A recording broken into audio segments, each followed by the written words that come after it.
guys, welcome back to my channel. Today we're going to be doing a Where Are They Now episode, and I wanted to check in on some of our favorite It Works boss babes. Now, a number of them have moved to Melaleuca, some of them moved into Bravenly, which if you've seen my recent shallow dive, you kind of know the vibe of that company.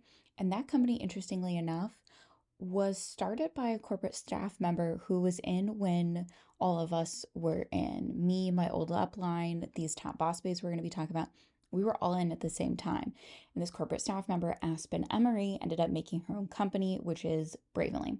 If you guys remember this top boss babe who was in when I was in, I've talked about her a couple times on my channel, and she is the one who coins herself as being the super relatable, like the most relatable queen, like super down to earth, just messy and chaotic and just so crazy, And she used to work in hair or something like that, and then she built her story around being at Works. I think she was maybe in Q for a short time, and now she is in Amare, which is one of the worst ones, I feel like. And I think they really overuse the naturopathic stuff and prey on people who have dealt with mental health issues. So I'm not a fan of that company for a lot of reasons, but this distributor in particular, she is no stranger to making posts and content involving her kids.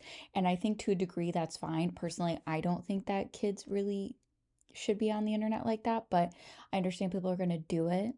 So I don't really want to get into that, but I think it's problematic when people use their kids as content from company to company to company. And also her posts are nearly identical to when we were in It Works. It's really interesting watching these Exit Works reps not be able to break free from the type of post. And I'll put some examples on here, and if you know who they are, you know exactly what I'm talking about, but they cannot shake the chains of It Works. It Works really did a number on people and the way they talk about their stuff. Like their posts will literally start off with trauma dumping and take you on a roller coaster with Jesus sprinkled in there. And then MLM saved my life, my mental health, and my job, like everything. If you guys remember, the gal pal who was in It Works, she was kind of like a tell it like it is type vibe with her content. I remember one of the last lives I saw of hers, she was like screaming at people. She was clearly pissed off at people on her team. And now all her posts are by all being like super, not kumbaya, but she's very much into being a happy mom. And she's also jumped on the cortisol trend. It actually increases your cortisol levels. It's going to regulate your cortisol levels, so it increases your cortisol levels. So regulate your cortisol levels. Regulate your cortisol levels. And I understand that cortisol might actually be a problem for some people, and I'm not here to diminish that. But I think we do have to acknowledge that the cortisol thing going around is a trend, just like keto is a trend. Although I feel like it's not as big as it was in like 2016-ish. It's still out there. It's still being pushed for people who don't need to necessarily be on that diet, and the products that the health and wellness industry, product wise, is trying to benefit off of. So right now, her in Amare, she's jumped on the cortisol train and making content about your cortisol. And is she qualified, as far as my knowledge and anything that's publicly available, qualified to be talking about that? No. And so when you are looking at any of your favorite influencers, even if you see me talking about my tea, you should think about if it's right for you or not. And you shouldn't just blindly trust me, anybody else, and hopefully anybody else who's not qualified is throwing that in there, that they are not qualified, because you really need to be thinking past the ooh shiny, past like this will fix everything that's wrong in my life. You really do have to be able to see past that, no matter who is talking to you on the internet, even if they claim to be a doctor and they're not your doctor that you verified is real.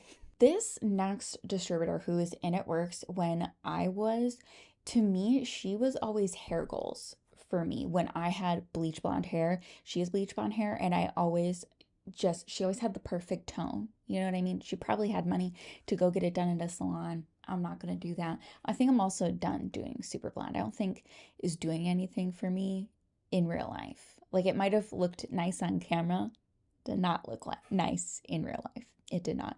Anyways, she popped out a whole bunch of kids, and it seems like she's been done with It Works for a long time now. I would be tempted to say over a year, and has really found her way, well, her and her family have found their way out of MLMs seemingly, and they're doing online content like family vlogging kind of stuff. They have a successful YouTube channel and other social medias. I'm not a fan of family vlogging at all. I think that can get really dicey really fast. It sounds absolutely terrible to me to be following my kids around with the camera or my husband around with the camera, being like, oh, do that again so I can get this. There's nothing worse. Every once in a while, I try my hand at short form content and it just makes me crazy. It's just not my thing. Every once in a while, I'll make a video and be like, yeah, that's fire. And then it gets no views. And I'm like, so is it really worth it if nobody is like getting the message I'm putting out, if that makes sense? Now, this next boss babe, I have seen her be widely talked about in anti-MLM spaces because she was probably, to me, she's the most well-known Seint rep that I can think of. Well, actually, she's the only I can really think of off the top of my head. She is one of the most aggressively beautiful women I've ever seen in my life. Like, honestly, she's stunning. It made sense that she went to a beauty MLM and we were in the health and wellness one before that. But it looks like since she made her announcement post, and I'm going to put those on the screen for you, she announced to the people who are under her as customers or distributors that Seint is going to be closing. And I saw this when she made the announcement. So I'm going to read this one for you and put it on the screen. I have no words. I'm sick over this. Thousands of livelihoods are being impacted in the blink of an eye.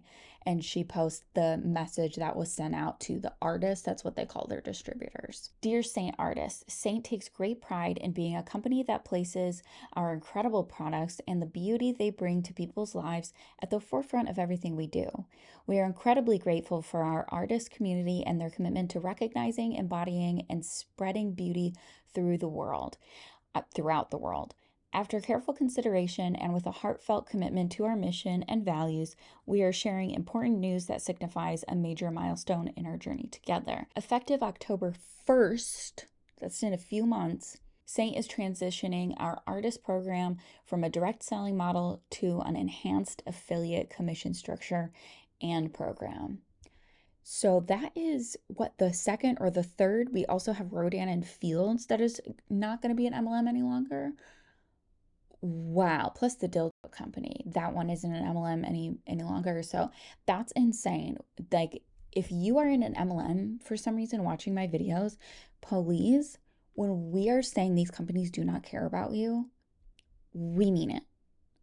Any MLM can close. None of these opportunities are locked down airtight. Like, you are at their mercy at all times, no matter what level you're at. Take the first reps in Monat, the first reps ever getting fired. And they're dealing with a lawsuit from Monat. Well, and they issued their own lawsuit against Monat. Do you really want to be in that position? No. You would rather have a job that you can count on. So then she answers some Q&As that she posted on her story. Are you going to continue being an affiliate? Can I still buy from your link? Will you stay? This saddens me for you. How does this affect new customers? I want to support you still if I buy soon. A part of me, again, she is successful in Monat, it seems, but that doesn't mean that these are people asking things on her story. And as someone who used to be encouraged to fake these kinds of interactions, sometimes you gotta wonder. And she goes on to answer these questions and say, yes, I will remain an affiliate and will continue to take care of my current and future customers. You will still be able to order from my website. For how long, though? I don't think she would keep her link up. Maybe she would stop once her commissions run out. For someone who has as big of a platform as she does, I can't think of a good reason why she would continue to have a link if she wasn't getting paid for it. I really think maybe she'll stay on it as long as she can to keep her reputation as being loyal up, and that she genuinely loved the muddy makeup. That's just me speculating though. What exactly is changing? Seint is not closing its doors. Their product is not going anywhere. Rats. Seint is changing from a structure that allowed us to lead, mentor teams, and sell makeup to one that only allows us to sell makeup, affiliate marketing. This deeply impacts those of us that have built a team. I will lose my entire downline on October 1st. She passed away? Oh. All right. I hate when I won't be able to manipulate people into contributing to my paycheck anymore. That sucks. And then we have a favorite of the channel, Preacher's Wife. Sadly, she's still in itworks. It's a little sad that she's still in itworks at this point. A lot of people have, I don't want to say they figured it out because they went to another company, but itworks is a bit of a dinosaur. She's old, she's tired, she needs a rest, she needs to go away. And she's still in there making the same kind of content, the bad takes, the generic motivational speeches backed with a little bit of Jesus. It's really tired. All of her content is really tired to me. And that's why I rarely react to it, because it's hard to listen to. Anyways, she made a post, and I believe this is an attempt to poach from other companies that are closing. Because why else would you post this? If you lost your home, our doors are open. Multiple companies just announced they're no longer allowing a team model, instead just an affiliate link. This means years of hard work building a team will be stripped from them overnight. This is heartbreaking, to say the least. I am grateful to be a part of a debt-free company during this crazy economic time. I'm sorry to hear that, but I'm excited that I'm part of a debt-free company. What? Like the fake empathy. I could tell you this isn't a post to say, hey, we're here, but it is. Because having a company debt free and having a leader that knows how to help people make 5 figures a month, matters. It matters who you join. And here's the thing, because her content does not get the interaction I feel like it probably did back in itworks heyday. Like, it's just not good. The interaction isn't good. And here's the thing, my interaction was never good. Okay. And it still isn't super awesome. And that's okay. But for someone who is playing a numbers game where they need that interaction so desperately to be successful, I'm a little interested to see if that's still true. Like, when's the last time someone in her downline actually made 5 figures? Like, when's the last time that happened? How often does that happen? Out of how many? Over how long? I'd be interested to know. Our company and corporate team are offering an accelerated plan for those who lost their homes and need a new one, regardless of rank. Beauty Counter, Seint, Rodan and Fields, you aren't alone. You don't have to question, worry, or doubt for long. No one enjoys rebuilding. However, we can help you make it quick. If you're willing to take the leap, we're ready. So that sounds like something that should be coming from itworks corporate, not just this top boss babe in itworks. And I'm saying that loosely because I really don't know how successful she is now. I just know she's one of the OGs and unfortunately is still there. So I think it's a little bit desperate, because in times like this, when I was in, we were told repeatedly not to poach people, not to make these posts to try to get those people to come over to us. Now, I didn't know that it was probably because of a compliance thing, like we weren't supposed to do that, but it's weird that she's so boldly making this post, and it's honestly desperate, and I feel like I'm saying distasteful a lot, but it really just is. And I think it really shows the level of greed you have to want to get these people back. And some of these people were in itworks at the, like, we were all in at the same time at one point. So I bet she's hoping to get some of those people back on her team. And that is so crusty. I hope you guys enjoyed this quick little Where Are They Now episode. If you liked it, give it a little likesy poo. If you have commentary to share with the class, leave that down below. And if you super like this video, share it with your besties and make sure you are subscribed so you get to see all of my videos. Thank you guys again, and I will see you in the next one.